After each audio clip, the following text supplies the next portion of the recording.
E aí o que acontece? O banco sempre te controla, cara. Porque assim, até ele tem esse poder? Sim, até o surgimento do Bitcoin, se tu tinha $1 milhão na tua conta bancária brasileira e tu queria transferir pro teu irmão que mora na Austrália $1 milhão, tu teria que justificar pro teu gerente aquela transação, fazer uma carta pro banco, pedir uma autorização especial.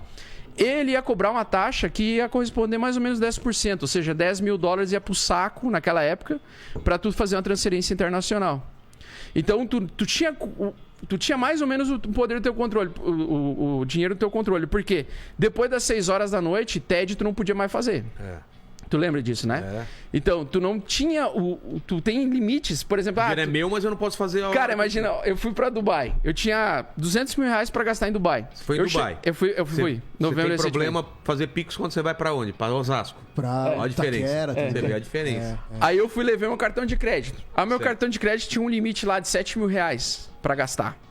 Só que, cara, $7 mil convertidos em dólar a 5... Não é nada. Não é nada. Então, no primeiro dia, o banco já me bloqueando. E aí eu tinha que ligar pro banco. Então, tu não tem controle sobre o teu dinheiro. Tu tem uma falsa expectativa de deixar num lugar seguro. O banco quer que tu deixe dinheiro lá para ele poder pegar esse dinheiro e criar passivos, ativos com esses teus passivos. Pegar o teu dinheiro, deixa parado lá na tua conta, ele empresta esse dinheiro para outras pessoas, ele vai cobrando taxas e ele vai recebendo o valor das taxas, né, do empréstimo. Então, basicamente, ele ganha sempre, a cada transação que tu envia de um banco para outro e tudo mais, ele vai ganhando nas taxinhas ali. E aí ele é um poder intermediário. E ele era o último dos poderes intermediários que a gente precisava, digamos, terminar no ambiente da internet. Entendi. Tá? E aí quando surgiu o Bitcoin foi o primeiro sistema monetário que você podia converter dólares ou reais por bitcoins e transferir, por exemplo, $1 milhão para o outro lugar do planeta, convertidos em Bitcoin, a pessoa receber.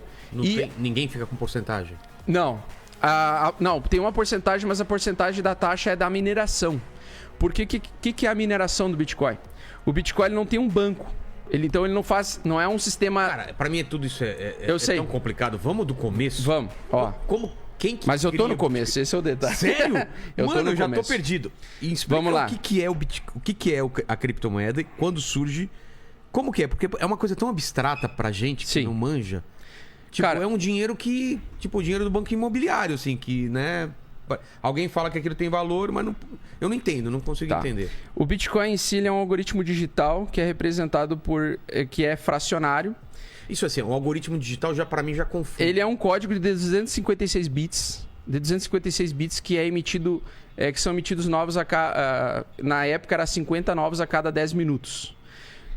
O que acontece? Um cara criou um protocolo, que é o chamado Bitcoin, ponto a ponto.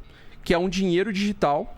onde ele ia fazer uma emissão programada que iria ser reduzida a sua emissão pela metade a cada 4 anos até 2140. Tá.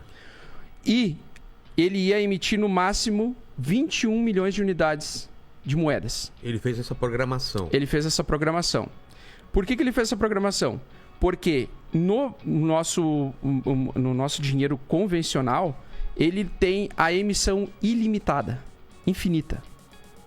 Então, se o dinheiro fica sempre sendo impresso ao longo dos anos, a população que usa esses dinheiros, tipo real, euro, dólar, tende a ter o poder de compra inflacionado. Tipo assim, o poder de compra cai depois de um determinado período de tempo. Por exemplo, se tu comparar alguém que ganha hoje R$1.000, ele ganha bem menos do que quem ganhava R$1.000 lá em 2010. Entendi. E bem menos do que quem ganhava em 2000. Tá. Por quê? Porque a emissão vai fazendo com que tenha um processo chamado de inflação e tu vai perdendo o teu poder de compra ao longo dos anos. Então o Satoshi Nakamoto percebeu isso. Não sabemos se era um grupo de pessoas ou se era um cara que desenvolveu isso. Ele, ao invés de pegar essas regras e dizer, não, a gente vai fazer um dinheiro digital que vai competir com o Estado, só que vai ter emissão infinita, ele falou, não, a gente vai emitir finitamente, vai ter uma característica de propriedade de escassez, todo mundo vai saber que ele vai ser escasso, e todo mundo sabe que o seu último dado digital vai ser emitido até 2140. Mas esse cara que inventou isso, na teoria ele é rico. Que ele podia pegar isso quanto quiser para ele. Sim, hoje, porque para o Bitcoin funcionar, ele também tem que funcionar baseado na fé das pessoas de acreditar que aquele algoritmo pode servir como dinheiro. E aí que eu chego eu falei do exemplo da Jujuba. A diferença entre a pessoa acreditar que papel moeda é dinheiro e Bitcoin é dinheiro é basicamente a crença dela. Tu entendeu? Claro, eu vou pegar isso aí. Quem vai aceitar isso se eu quiser? Se começarem a aceitar, esse Bitcoin vai ser muito valioso. Por quê? Porque ele tem uma emissão programada finita. Ele não é infinito a emissão. Mesmo que alguém quiser um dia, não dá para fazer mais. Não, impossível. 2140? 2140 é que ele é programado para tantos blocos de mineração serem... ele reduz a mineração e eles calcularam mais ou menos matematicamente que a gente vai chegar em 2140. Mas basicamente o que o cara quis fazer? Ele quis fazer um dinheiro... Porque a gente já usava dinheiro digital, certo? A gente já usa dinheiro digital. Já. Que é o Pix. O dinheiro que tu manda da tua conta bancária para outra é um Pix, é aquele digital. Tu só tá vendo o número na tela. Ponto. Sai daqui e vai para outra. Isso, é um número na tela. Não, mas... Só que ele é infinito, esse dinheiro, certo? Mas, por exemplo, eu faço um trabalho e recebo um dinheiro. Isso. O Bitcoin, ele não é em troca de alguma coisa. Como que os primeiros... Não, tu pode trocar ele por serviço. Como que alguém comprou os primeiros Bitcoins? Então, aí o que acontece? A galera entendeu a importância do Bitcoin, os primeiros cyberpunks lá, né? Lá em 2009, 2010. Eles entenderam que aquilo ali podia ser um dinheiro que poderia ser absorvido pela humanidade ao longo do tempo. E os caras, como o Bitcoin ele não é um sistema bancário, ele deu a oportunidade de qualquer pessoa baixar no seu computador, no seu laptop, qualquer computador, um protocolo chamado Bitcoin Core. E esse cara que baixasse o protocolo Bitcoin Core e fornecesse o computador dele ligado 24 horas, oferecendo processamento matemático para a rede, ele se tornaria um validador da rede, um minerador.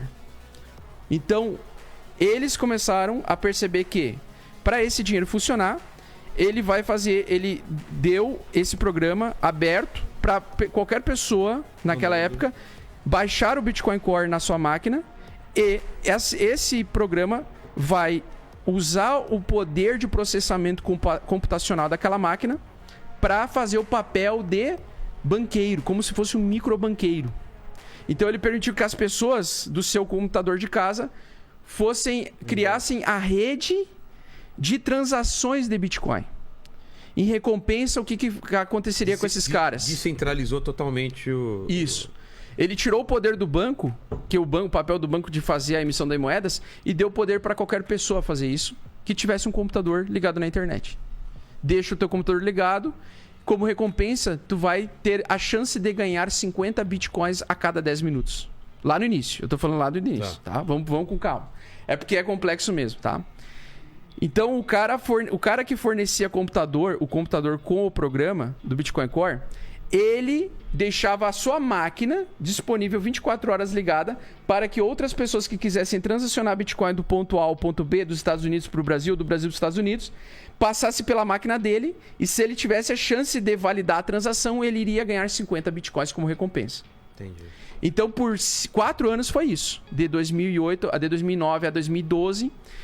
todo mundo que mexia com Bitcoin, praticamente o Bitcoin ele era só um número digital na tela, rodando do ponto A ao ponto B, e quem estava validando essas transações e fornecendo poder computacional com o seu computador, o seu laptop de casa, ganhava como recompensa os 50 Bitcoins. Tu entendeu isso? Entendi. Então, só que o Bitcoin não valia nada naquele momento, certo? Tudo mudou em 2010... quando um britânico decidiu comprar... Acho que foi um americano decidiu comprar de um britânico uma pizza, aceitando Bitcoin. Então o cara pagou 10 mil Bitcoins. Nossa. E o cara da pizza aceitou os 10 mil Bitcoins e mandou uma pizza. Naquele momento, foi a primeira atividade que alguém considerou o Bitcoin, levou fé que o Bitcoin poderia ser usado para comprar uma pizza. Ou seja, foi o primeiro momento na história que alguém usou aqueles dados digitais, que era o Bitcoin que ainda não valia absolutamente nada de valor, de mercado. Para dar uma coisa... para receber um serviço. Tu entendeu? Hoje em dia vale quanto, mais ou menos, 10 mil Bitcoins? Isso. Não, mas a gente vai ainda nessa. Só para ter uma ideia. Hoje um Bitcoin custa 240 mil reais, eu acho. O quê? 2,4 bilhões uma pizza. O cara que vendeu a pizza por 10 mil bitcoins... Isso. Se ele guardou esse dinheiro, esse bitcoin... Se tivesse guardado, ele teria 2 bilhões hoje. 2 bilhões de... Então, por que aconteceu isso? Desde aquele momento do cara aceitar a pizza, foi o primeiro momento de fé que a gente teve de utilizar o Bitcoin como dinheiro. Porque alguém aceitou comprar pizza. Pô, agora tu pode usar Bitcoin para comprar pizza. Só que, seguido desse exemplo, outros começaram assim, cara... eu te levo de carona e eu aceito bitcoins em troca. Eu aceito 500 bitcoins pra te levar do ponto A ao ponto B.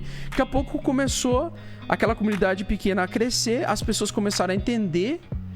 E aí as pessoas pensaram assim, porra, eu tô usando um dinheiro digital sem passar pelo banco e sem passar pelo governo.